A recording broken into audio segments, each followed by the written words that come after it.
आज की जो टिप्स एंड ट्रिक्स हैं उनसे बहुत ज़्यादा पैसा और बहुत सारा समय बचा सकते हैं। और कुछ टिप्स तो बहुत ही यूनिक हैं जो कि फ़र्स्ट टाइम मेरे चैनल पर देखने को मिलेंगी, मतलब आपने आज तक कहीं नहीं देखी होंगी। तो वीडियो को फुल वॉच कीजिएगा और कमेंट करके ज़रूर बताइएगा कि कौन सी ऐसी टिप्स है जो कि आज तक आपने नहीं देखी है। तो चलिए स्टार्ट कर लेते हैं। फर्स्ट टिप है हमारी पिलोज़ को लेकर। तो जब भी हम पिलोज़ पे कवर चढ़ाते हैं तो बहुत ज़्यादा मुश्किल होती है और बहुत ज़्यादा टाइम चला जाता है। तो उसके लिए एक टिप है, आपको क्या करना है, इस तरीके की पॉलीथीन ले लेनी है। तो ये आटे की जो बैग्स आती है जिसमें आटा आता है उसकी पॉलीथीन है, और इसको मैंने दोनों तरफ से कट कर लिया है। जैसे कि आप देख रहे हैं मैंने इसको दोनों तरफ से खोल लिया है। उसके बाद हम इसको कवर के जो हमारा पिलो है उसके ऊपर चढ़ा देंगे। इससे क्या होगा, जो हमारा कवर है इजीली चढ़ जाएगा। तो इस टिप को फॉलो ज़रूर कीजिएगा। आप फॉलो करते हैं तो भी कमेंट करके बताइएगा, और ये टिप आपने पहले कहीं देखी है तो भी कमेंट करके ज़रूर बताइएगा। तो यहाँ हम इसको इजीली चढ़ा लेंगे।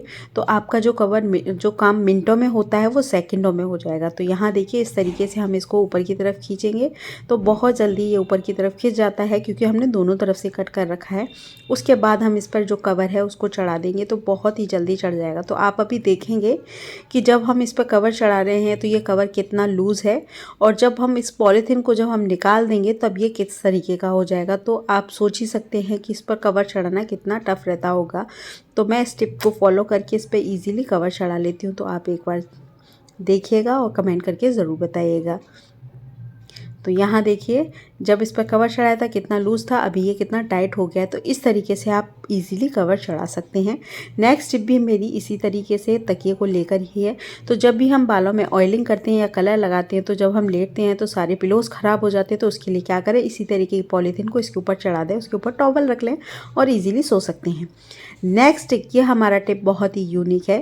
तो ये आप आज तक आपने कहीं नहीं देखा होगा। तो इस तरीके के जो हमारे इयररिंग्स होते हैं बहुत ज़्यादा हैवी होते हैं। जब हम इनको अपने कानों में पहनते हैं तो इससे हमारे कानों में बहुत ज़्यादा दर्द होता है, और जो कान है वो नीचे की तरफ आ जाते हैं, मतलब ज़्यादा कट जाते हैं, उसमें ज़्यादा बड़ा होल हो जाता है। तो उसको लेकर है, तो आपको क्या करना है, इस तरीके से आपको बिंदी ले लेनी है। तो बिंदी का साइज़ आप अपने अकॉर्डिंग चूज़ कर सकते हैं कि आपके इयररिंग्स किस तरीके के हैं, मतलब ज़्यादा ऊपर से ज़्यादा बड़े वाले हैं तो बड़ी बिंदी का यूज़ कर लिए, अगर छोटे हैं तो इस तरीके की छोटी बिंदी का भी यूज़ कर सकते हैं। तो सुई की हेल्प से इस बिंदी में एक होल कर लेना है, उसके बाद इसमें फंसा देना है। उसके बाद जब आप इसको कान में पहनेंगे तो बिंदी आपके कान से चिपक जाएगी, और इससे आपका इयररिंग्स भी नीचे नहीं आएगा और आपके कान में भी दर्द नहीं होगा। तो ये टिप को फॉलो ज़रूर कीजिएगा, और हाँ कमेंट करके ज़रूर बताइएगा कि ये टिप आपने पहले कहीं देखी है या आप इसको फॉलो करते हैं, तो वो भी कमेंट करके बताइएगा। नेक्स्ट टिप है हमारा, इस तरीके के जो प्राइस टैग्स होते हैं या फिर ब्रांड टैग्स होते हैं उनको लेकर, ये थोड़े हार्ड होते हैं तो इनका बहुत ही अच्छे से यूज़ करने वाले हैं। तो इनको संभाल के रख लें और इनको यूज़ करें। तो ये देखिए हमको क्या करना है, इस तरीके से जो प्राइस टैग्स हैं उनको ले लेना है और इस तरीके से सुई के हेल्प से इसमें होल कर देना है। सुई ले लीजिए या पिन ले लीजिए, जो भी आपके पास अवेलेबल हो उसका यूज़ कर सकते हैं। और जो भी आपके इयररिंग्स हैं, छोटे छोटे इयररिंग्स हैं, उनको इस तरीके से इसमें हैंग कर देना है। जब क्या होता है ना, हम अपनी इयररिंग्स को ऐसे ही रख देते हैं तो उसमें से जब हमें पहनने को जल्दी जल्दी होता है ना, तो उसका कभी एक पार्ट इयररिंग का मिल जाता है, कभी दूसरा मिल जाता है, मतलब पेयरिंग में नहीं मिल पाते। तो इस तरीके से आप अरेंज करके रखेंगे तो आपको उनकी जो पेयरिंग है इजीली मिल जाएगी, और आपका जो ड्रेसिंग एरिया है जहाँ पर आप ज्वेलरी रखते हैं वो भी अच्छे से क्लीन रहेगा, क्योंकि सारी ज्वेलरी आपकी अरेंज रहेगी। तो मैं इसी तरीके से आप मेरी जितनी भी ज्वेलरी है उसको इसी तरीके से ऑर्गेनाइज़ करके रखती हूँ, जिससे कि हमें जब कहीं जाना है तो उनको कैरी करना भी ईजी हो जाता है, और जब हमें उन्हें यूज़ करना है, जैसे कहीं पहन के जाना है, तो वो भी इजीली मिल जाते हैं, हमें ज़्यादा ढूंढने की ज़रूरत नहीं होती। तो इस तरीके से आप अपनी सारी जो ज्वेलरी है या इयररिंग्स हैं उनको इस तरीके से ऑर्गेनाइज़ कर सकते हैं। तो आप देखिएगा मैं किस तरीके से, तो यहाँ देखिए छोटे छोटे इयररिंग्स हैं, इस तरीके से मैंने इन सबको ऑर्गेनाइज़ करके रखा है। बड़े इयररिंग्स हैं, इनको भी ऑर्गेनाइज़ कर दिया है। जब भी हमें कहीं जाना हो तो इनको ईजिली कैरी कर सकते हैं। टिप्स अच्छी लगे तो लाइक कीजिएगा और इस टिप को फॉलो ज़रूर कीजिएगा, और कमेंट करके ज़रूर बताइएगा कि टिप कैसी लगी। नेक्स्ट टिप है हमारा, इस तरीके के जो हमारे चार्जर्स की केबल्स होती हैं उनको लेकर। तो ये क्या होता है ना, जब हम इन्हें यूज़ करते रहते हैं तो इनकी जो केबल्स हैं ना क्रैक होने लगती हैं। तो जैसे कि आप देख रहे होंगे इनकी जो केबल्स हैं ज़्यादा ही क्रैक हो गई हैं, वायर दिखने लगे हैं। अगर आपके साथ भी ऐसा होता है तो इस टिप को फॉलो ज़रूर कीजिएगा, और अगर आपके स्टार्टिंग में ही आपको लग रहा है कि केबल ख़राब होने वाली है, उससे पहले इस टिप को फॉलो कर लीजिएगा, जिससे कि आपकी केबल एक सालों साल एक जैसी रहे, मतलब सही रहे। तो ये सारी केबल्स ना चार्ज करती हैं, मतलब काम करती हैं, ख़राब नहीं हुई है। बट अब ज़्यादा होने लग गई हैं, जिससे कि अब ख़राब ना हो। तो ये टिप फॉलो करना है। तो आपको क्या करना है, सेलो टेप ले लेना है, मोटा या पतला जो भी आपको ठीक लगे उस तरीके का टेप ले लेना है। उस तरीके से इसको कवर कर देना है, जैसे कि मैं कर रही हूँ। इससे क्या कर देंगे ना, आपकी टेबल और मजबूत हो जाएगी और वो अच्छे से काम करेगी। तो यहाँ मैं इसको पूरी तरीके से कवर कर दूँगी। तो इसी तरीके से आपकी जो भी केबल्स हैं ख़राब हो रही हैं, चार्जिंग केबल हैं या फिर ईयरफोन है वो भी ख़राब हो रहे हैं, तो इस तरीके से आप सेलो टेप से कवर कर दें और इजीली आप उनको यूज़ में ले सकते हैं और वो अच्छे से काम करेंगी।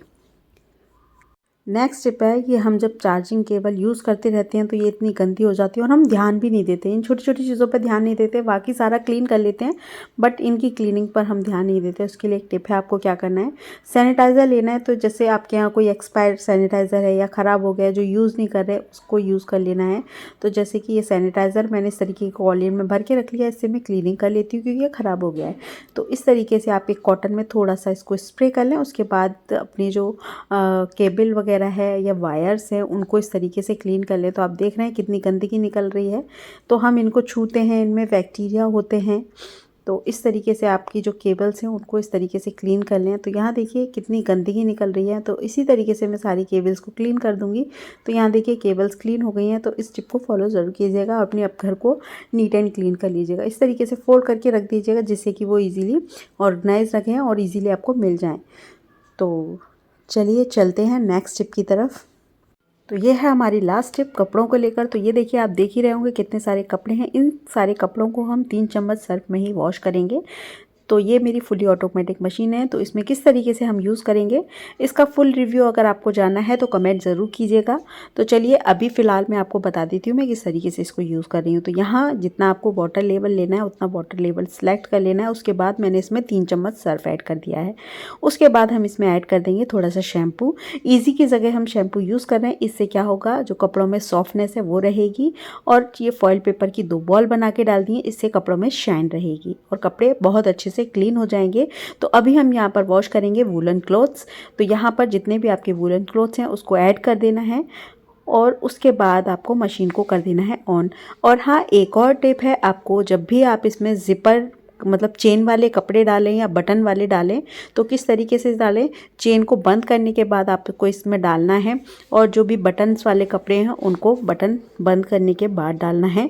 इससे क्या होगा, आपके कपड़े उलझेंगे नहीं आपस में और वो फटने का डर कम रहेगा। इससे आपके कपड़े भी इजीली क्लीन हो जाएंगे और उसमें प्रेस करने का भी ज़रूरत नहीं रहेगा। तो यहाँ मैंने सारे कपड़े इसमें डाल दिए हैं। उसके बाद इसी सर्फ में हम सारे कपड़ों को वॉश करेंगे फुली ऑटोमेटिक मशीन में। ये मेरी टॉप लोडेड मशीन है, तो LG की है। तो अगर इसका फुल रिव्यू आपको जानना है तो वो भी मुझे कमेंट करके ज़रूर बताइएगा। तो यहाँ मैंने पावर ऑन कर दिया है। उसके बाद मैं इसको वॉश पे सिलेक्ट कर दूँगी। तो मैं ये सारे कपड़े ना सर्फ में धो के साइड में रख लूँगी। उसके बाद जब मैं इसको पानी में निकाल के बस इसको ड्रायर कर दूँगी। तो चलिए मैं करती हूँ इस वीडियो का एंड। अगर ब्लॉग अच्छा लगा हो, वीडियो अच्छा लगा हो तो लाइक कीजिएगा, चैनल पर नए हैं तो सब्सक्राइब कीजिएगा, बेल आइकन को ज़रूर प्रेस कर दीजिएगा जिससे कि आने वाली वीडियो का नोटिफिकेशन आपको मिलता रहे। मिलते हैं नेक्स्ट वीडियो नेक्स्ट ब्लॉग में। तब तक के लिए अपना ध्यान रखें, अपनों का ध्यान रखें। तो चलिए take care, thanks for watching, bye bye.